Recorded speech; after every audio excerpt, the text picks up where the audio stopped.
Matiu 25, the 10 Virgins Parable.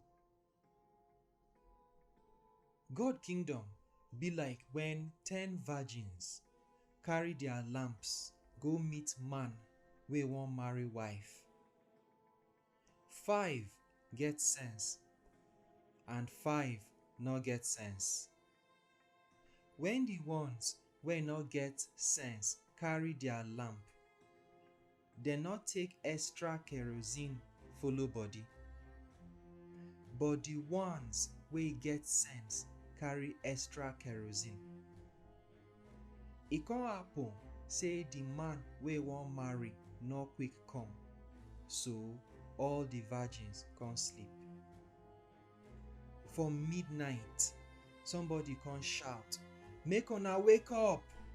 The man wey wan marry, e dey come oo! Make una come meet am." So all the virgins wake up, come increase their light.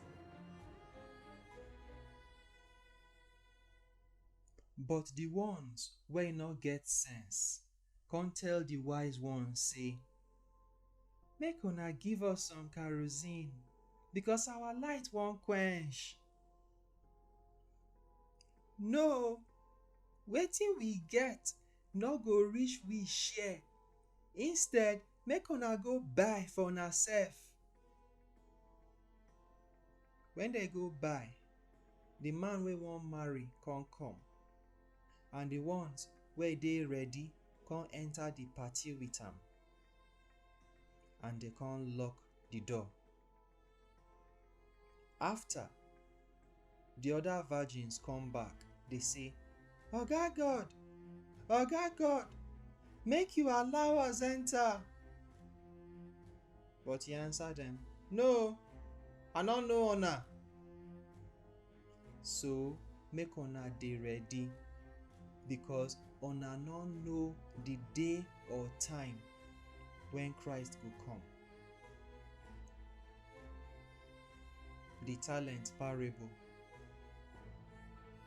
One man wey dey travel come call all him servants, divide him property give them.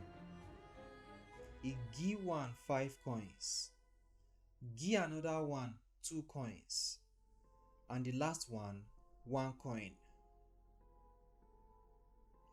He give each servant wetin he go fit use, then he come travel. The servant wey get 5 coins quick go use him money trade, come gain 5 coins join wetin he get. The same way, the servant wey get 2 coins gain 2 extra coins join him own. But the servant wey get 1 coin come go dig hole for outside, hide the money when him oga give am. After, their oga come back, make he for know how they use the money wey he give them. The servant wey give 5 coins come bring another 5 coins join him own, say, "Oga God, you give me 5 coins. See, I don gain 5 coins join them." Him oga come tell am, "You be good and wise servant, and you do well. Since you fit use the small thing wey I give you, e show say you go fit control big things. Make you come enjoy with me." The one wey give 2 coins still say, "Oga God, you give me 2 coins. See, I don get 2 coins join them." Him oga tell am, "You be good and wise servant, and you do well. Since you fit use the small thing wey I give you, e show say you go fit control big things. Make you come enjoy with me." Then the servant wey he give 1 coin come say, Oga God, I know say you be wayo man. You dey harvest wetin you no plant and dey pack fruits wey you no pluck. So fear catch me and I come hide your money for ground. So Oga, make you take wetin you give me. Im oga come tell am, you wicked and lazy servant. Since you know say I dey harvest wetin I no plant and dey pack fruits wey I no pluck, you for put my money for bank so that when I come back, I go collect my money back with interest. Make una take the money from am and give am to the servant wey get 10, because the person wey get something go get more and wetin he get go plenty.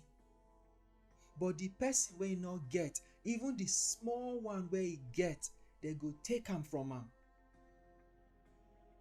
Make una throw that wicked servant inside darkness for outside, where he go cry and grind him teeth. The judgment. When man pikin and im angels go come with im glory, he go sit down for im king throne. Everybody for the world go gather for im front, and he go separate people as shepherd dey separate sheep from goat. He go keep the sheep for im right hand and the goat for im left. Then the king go tell the people wey dey im right hand, make una come, una wey my papa don bless, and make una inherit the kingdom wey God prepare for una before the world start. When I dey hungry, una give me food. When I dey thirsty, una give me something drink. And when I be stranger, una let me enter una house. I dey naked and una give me cloth wear. When I no well, una care for me. When I been dey prison, una come visit me.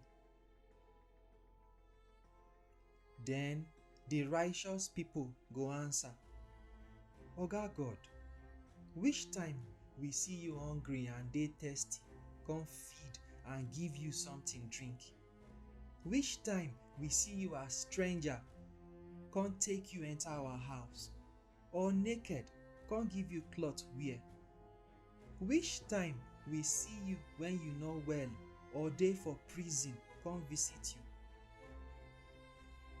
Then the king go answer, I tell una true word, just as una do am give the person wey small pass among my brothers and sisters, una don do am for me.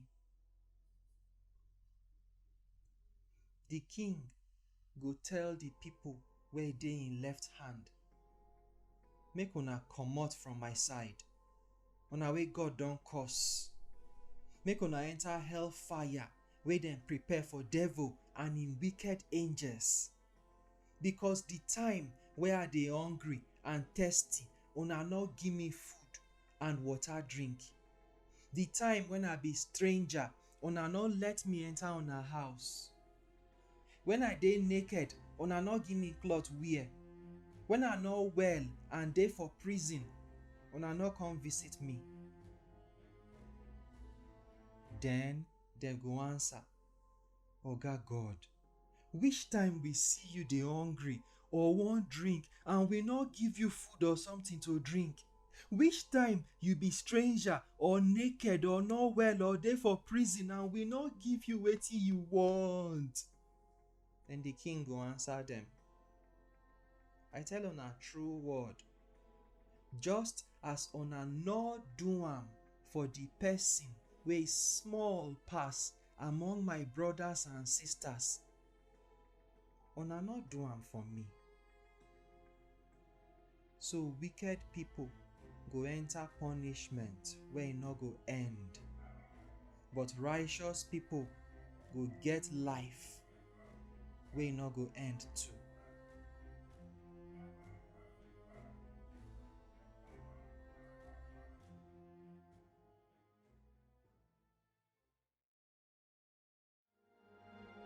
All of us for Barnabas Corner, they say we thank una for watching.